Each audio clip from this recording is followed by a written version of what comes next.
안녕하세요, 여러분. 에스테르입니다. 오늘은 지난 시간에 이어서 하나님의 약속을 가지고 기도하는 것에 대해 나누어 보겠습니다. 영적 싸움을 할 때 약속의 말씀을 붙잡고 주장하며 선포하면 그렇지 않은 것보다 기도에 훨씬 힘이 있는 것을 느꼈어요. 하나님께서는 친히 자신이 말씀하신 것에 대해서는 변덕을 부리신다거나 회피하지 않습니다. 그래서 우리가 하나님의 그 신실하신 성품, 그것에 의지해서 하나님이 하신 약속의 말씀을 붙잡고 기도할 때 우리에게도 더 힘이 있고 하나님도 꼼짝 못하게 만들 수 있는 것이죠. 사람마다 개인적으로 받은 약속들도 있을 거예요. 꿈이나 음성이나 환상이나. 저에게도 몇 가지 아주 중요한 그런 약속들이 있는데요. 사실은 그런 하나님의 약속들이 있었기 때문에 지금까지 많은 어려움과 시련이 있었어도 그 약속을 붙잡고 견딜 수 있었던 것 같아요. 그런 것처럼 우리가 기도할 때에도 하나님의 약속의 말씀을 붙잡고 주장하게 되면 많은 힘을 얻게 돼요. 그리고 더 확신을 갖게 되더라고요. 그럼 어떤 말씀을 붙잡고 기도를 할까? 아, 아주 모두에게 공통적으로 적용될 수 있는 이 좋은 그 약속의 말씀이 있어서 여러분에게 소개하려고 합니다. 음, 저는 특별히 에스겔서 36장의 말씀을 가지고 주장을 합니다. 또 37장의 말씀을 가지고 선포하기도 하죠. 에스겔서 36장 16절에서 38절 이 말씀은 장차 이스라엘이 받게 될 복에 대해서 이제 하나님이 그 소망에 관해 주시는 말씀이에요. 특히 예루살렘을 향한 약속인데 예루살렘은 그리스도의 신부된 교회를 의미하기도 합니다. 16절에서 20절까지는 이스라엘이 행한 죄로 말미암아 그 땅이 더러워졌고 또 그 땅 주민들은 여러 나라로 흩어지고 땅이 황폐하게 된 것을 말씀하고 있어요. 예루살렘은 대적의 침략을 받아서 바벨론이죠. 그곳 주민들의 그 유력한 자들은 다 바벨론으로 끌려가고 포로되어 가고 그 땅이 이제 그 성문이나 성벽도 다 허물어지고 성전도 다 허물어지게 되죠. 그래서 예루살렘이 황폐하게 됩니다. 그리고 정말 쓸쓸한 곳이 되어버렸죠. 이제 거주자들도 없고 버림받은 땅이 되어버렸죠. 그 예루살렘을 향해서 주께서 이렇게 말씀하세요. 1절에서 20절부터 볼까요? 그들이 이른바 그 여러 나라에서 내 거룩한 이름이 그들로 말미암아 더러워졌나니 곧 사람들이 그들을 가리켜 이르기를 이들은 여호와의 백성이라도 여호와의 땅에서 떠난 자라 하였음이라. 죄로 인해서 쫓겨난 거죠. 21절 그러나 이스라엘 족속이 들어간 그 여러 나라에서 바벨론이나 그 주변 여러 나라에서 더럽힌 내 거룩한 이름을 내가 아꼈노라. 이스라엘 백성이 하나님의 백성임에도 불구하고 불순종함으로 인해서 세계 여러 나라에 흩어져서 살게 되었을 때 그 여러 나라 사람들이 이스라엘을 향해서 손가락질하면서 뭐 저들이 하나님의 백성이라고 하더니 하나님을 잘 믿는다고 하더니 저렇게 저주를 받아서 다 흩어져 버렸네. 하나님이 어디 있어? 이런 식으로 이제 하나님의 이름이 하나님의 명예가 땅에 떨어지게 되는 거죠. 이방 나라들 앞에서. 그런데 21절에 그러나 이스라엘 족속이 들어간 그 여러 나라에서 더럽힌 내 거룩한 이름을 내가 아꼈노라. 22절 그러므로 너는 이스라엘 족속에게 이르기를 주 여호와께서 이같이 말씀하시기를 이스라엘 족속아 내가 이렇게 행함은 너희를 위함이 아니요 너희가 들어간 그 여러 나라에서 더럽힌 나의 거룩한 이름을 위함이라. 23절 여러 나라 가운데에서 더럽혀진 이름 곧 너희가 그들 가운데서 더럽힌 나의 큰 이름을 내가 거룩하게 할지라. 내가 그들의 눈앞에서 너희로 말미암아 나의 거룩함을 나타내리니 내가 여호와인 줄을 여러 나라 사람이 알리라. 주 여호와의 말씀이니라. 자, 이스라엘 백성이 여러 나라에 이제 끌려가서 치욕거리가 되었을 때, 그쵸? 예. 그들의 하나님, 그들이 섬겼던 하나님, 하나님의 이름도 멸시를 받게 된 거예요. 그런데 이제 하나님께서는 너희들이 끌려간 그 나라에서 내가 너희를 통해서 내 이름을 영화롭게 하리라. 그런 말씀을 하시고 계신 거예요. 근데 너희가 의로워서가 아니라 너희가 의로워서가 아니라 내가 내 이름을 위해서 너희를 회복시킬 것이다. 그러면서 24절부터 또 봅니다. 내가 너희를 여러 나라 가운데서 인도하여 내고 여러 민족 가운데서 모아 데리고 고국 땅에 들어가서 다시 이들을 이제 고토 가나안 그 땅으로 데리고 들어가서 맑은 물을 너희에게 뿌려서 너희로 정결하게 하되 곧 너희 모든 더러운 것에서와 모든 우상 숭배에서 너희를 정결하게 할 것이며 또 새 영을 너희 속에 두고 새 마음을 너희에게 주되 너희 육신에게서 굳은 마음을 제거하고 부드러운 마음을 줄 것이며 예, 너희가 너희 스스로 굳은 마음을 제거하고 부드러운 마음을 가져라 이게 아니에요. 하나님께서 하나님 스스로 너희 속에 내 영을 두고 너희의 굳은 마음을 제거해주고 너에게 부드러운 마음을 주겠다. 이렇게 약속을 하시는 거죠. 또 27절에 보면 내 영을 너희 속에 두어 너희로 내 율례를 행하게 하리니 너희가 내 규례를 지켜 행할지라. 하나님의 법, 하나님의 영, 하나님의 영을 우리 안에 두어서 그 영을 따라서 성령을 따라서 하나님의 말씀을 지켜 순종하게 하는 자가 되게 하리라는 약속을 주십니다. 오늘 우리에게 그 약속이 이루어진 거죠. 또 28절 내가 너희 조상들에게 준 땅에서 너희가 거주하면서 내 백성이 되고 나는 너희 하나님이 되리라.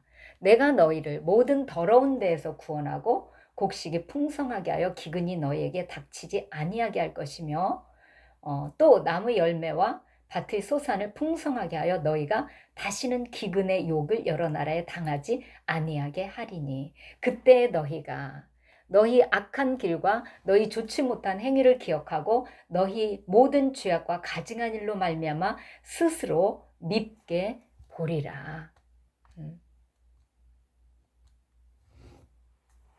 그리고 또 주 여호와의 말씀이니라 내가 이렇게 행함은 너희를 위함이 아닌 줄을 너희가 알리라.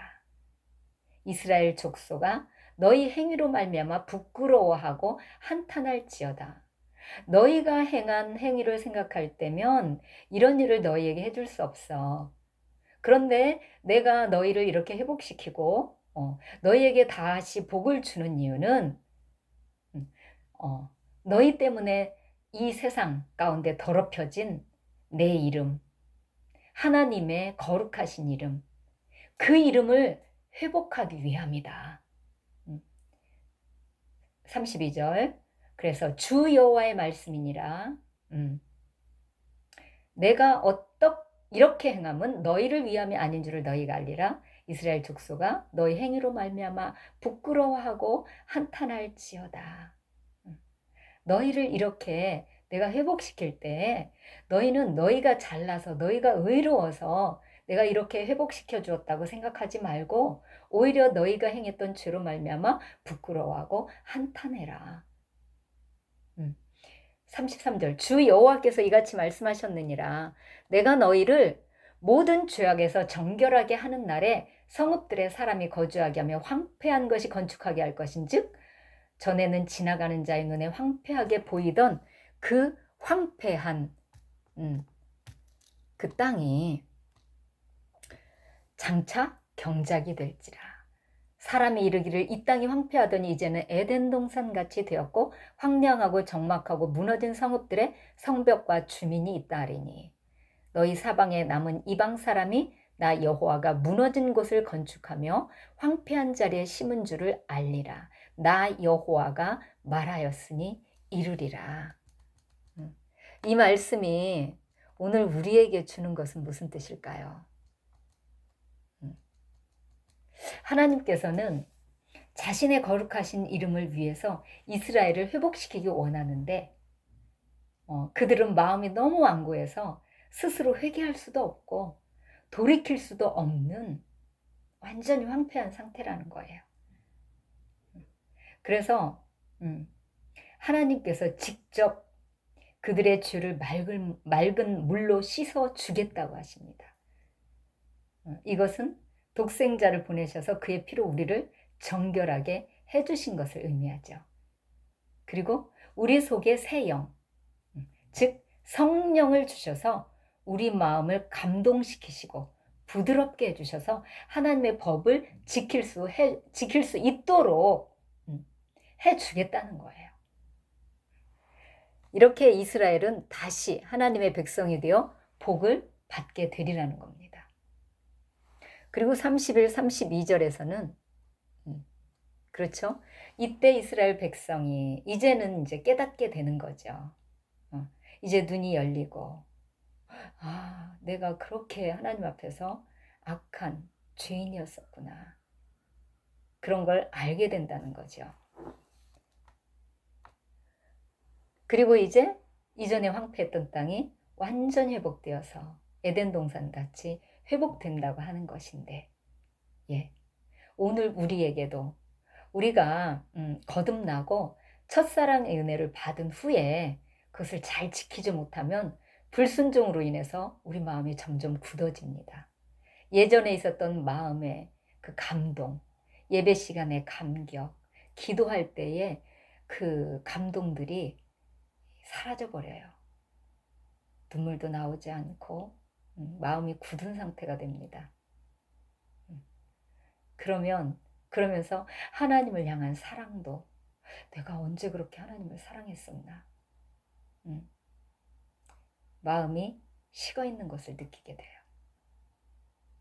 그래서 기도도 잘 안 되고 기도하려면 힘들죠. 옛날처럼 그렇지가 않습니다. 그래서 무엇을 어떻게 해야 할지도 모르고 답답한 상황 가운데 있는 분들이 있을 거예요. 저도 한때 그랬었거든요. 그 하나님과의 관계의 그 친밀함을 놓쳐버린 거죠. 자기도 모르는 사이에 마음이 교만해지고 굳어져서 고집은 점점 늘어나고 그래서 또 이제 그렇게 된 원인은 또 그 사방으로부터 오는 그 원수의 공격 앞에서 어떻게 대처할 줄 모르고 어떤 그 육신적으로 대처하다가 그렇게 되어버리기도 하죠. 이럴 때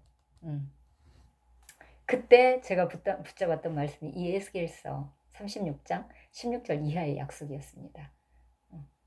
저를 보니 제 의지로는 도저히 마음을 하나님 앞에 돌이킬 수가 없는 거예요.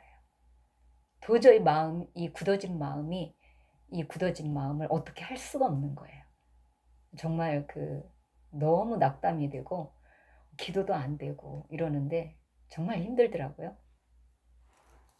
그래서 이 약속을 붙잡게 됐어요. 이 약속이 회복에 대한 약속인데요. 회복에 대한 약속이라고 그래서 하나님께서 아무에게나 이 약속대로 이루어지지 않아요. 내가 첫사랑을 잃어버렸어요. 첫사랑을 회복하고 싶어요. 이런 약속의 말씀이 있어요. 내 이 약속의 말씀을 붙잡았어요. 그럼 이제 어떻게 해야 되죠? 그냥 붙잡고 있으면 되나요? 아니에요. 아주 중요한 것이 한 가지 남아있는데 이 약속의 말씀을 붙잡고 기도하라는 거예요. 자, 37절 보겠습니다.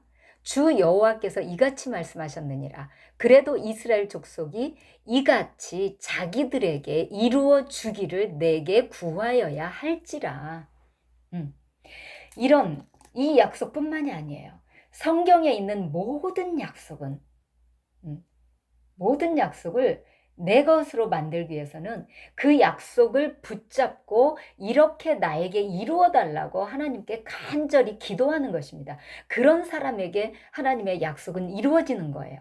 하나님의 뜻도 마찬가지예요. 만약에 저에게 하나님께서 어떤 너의 미래에 하나님이 어떤 놀라운 일을 행할 것이다, 이런 약속을 주셨다고 해요. 그런데 그 약속 하나님이 나에게 주셨으니까 이 약속 하나님이 이루어 주실 거야. 그리고 나는 아무것도 안 해요. 그러면 이루어지지 않아요. 많은 사람들이 하나님의 약속은 그냥 내가 아무것도 안 해도 이루어지는 걸로 생각해요. 운명론적인 사고방식이죠, 그게. 그렇지 않아요.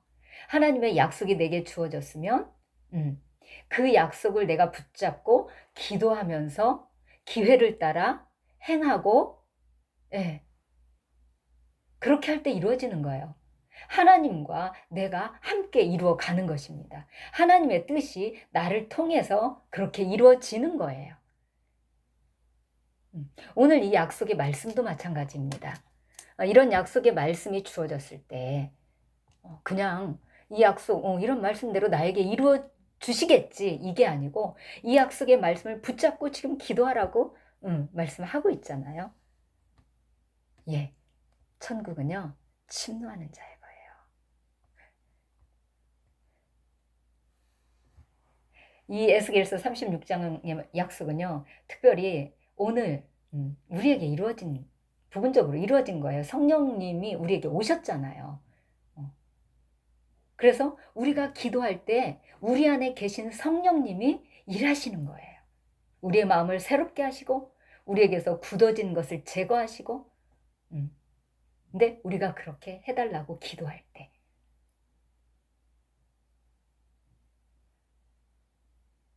네, 아직 여러분 자신과 여러분의 가족이 하나님의 백성으로서 충만한 복을 누리지 못하고 있습니까? 이 약속을 붙잡고 기도해 보십시오. 우리의 부모, 형제나 배우자 또는 자녀들을 볼 때 정말 저 사람들이 변화될 수 있을까? 도무지 변화될 것 같지 않은 그런 딱딱하고 굳어진 마음, 완고한 그 고집들을 볼 때 힘들지요. 그 교만함, 변화될 수 있을까? 그런데 그런 생각이 드는 것은 내가 하려고 하기 때문이에요. 나는 아무것도 할 수 없어요. 내 힘으로는. 나를 바라보면 좌절과 낙심밖에 없어요. 그런데 이 하나님의 약속을 믿고 주장하면서 그렇게 해달라고 하나님 앞에 간절히 기도하면 나의 어떠함 때문이 아니라 하나님의 그 영화로우신 이름을 위해서 우리 가족을 변화시켜 주십니다. 그래서 이전에는 저 집은 예수 믿는다고 하면서도 잘 되는 게 없어, 이렇게 손가락질을 당했지만 이제는 정말 우리 한 사람을 통해서 우리가 기도할 때 내가 변화되고 가족들이 변화되면서 집안이 모든 일들이 순조롭게 풀어지는 것을 이게 경험하게 될 것입니다. 이제 영적 싸움과 같이 이 약속의 말씀을 붙잡고 나가는 거죠. 그리고 이럴 때는요 아주 부르짖어 기도하는 것이 매우 효과적이고요. 그렇게 부르짖어 기도할 때 하나님께서 정말 우리가 알지 못하는 그런 비밀한 것들을 보여주시고 소망을 주시고 인내할 힘을 주시고 역사하시는 것을 보게 될 것입니다. 그래서 하나님께 이제 기도하기를 나의 어떠함이나 나의 의로움 때문이 아니라 하나님의 거룩하신 그 이름을 위해서 나의 죄와 허물 때문에 더럽혀졌던 그 하나님의 이름을, 영화로우신 이름을 위해서 나와 내 가족을 회복시켜 주십시오. 그렇게 우리가 회개하면서 기도할 때 예, 불가능해 보였던 정말 마른 뼈와 같은 에스겔서 37장 마른 뼈와 같은 음, 그 영혼이 죽은 것만 같았던 그런 우리의 부모 형제들이 살아나고 모든 것이 회복되는 역사가 있을 것을 믿습니다. 저도 네, 이런 지금 계속적인 싸움 가운데 있어요. 이 싸움이 처음에는 막막하겠지만 그러나 이렇게 약속의 말씀을 붙잡고 우리가 작정하고 이렇게 기도하기 시작하면 점점 하나님이 힘을 주시는 것을 느낄 것입니다. 그리고 기대와 소망을 주시고 그래서 점점 이렇게 한 사람 한 사람 변화되는 것을 보게 될 것입니다. 그뿐만 아니라 이런 과정을 통해서 우리는 연단되고 우리의 영성은 날로 자라갈 것입니다. 성숙해갈 것입니다.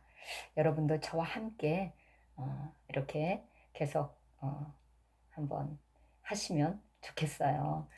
여러분 중에서도 많은 경험을 하고 계실 줄 믿어요. 그런 경험들을 댓글로 남겨주거나 또 내용이 길다면 전화로 저에게 말씀해 주시면 이렇게 함께 나누면서 서로 위로하고 용기를 주면 참 좋겠다는 생각이 듭니다. 여러분 감사합니다. 샬롬.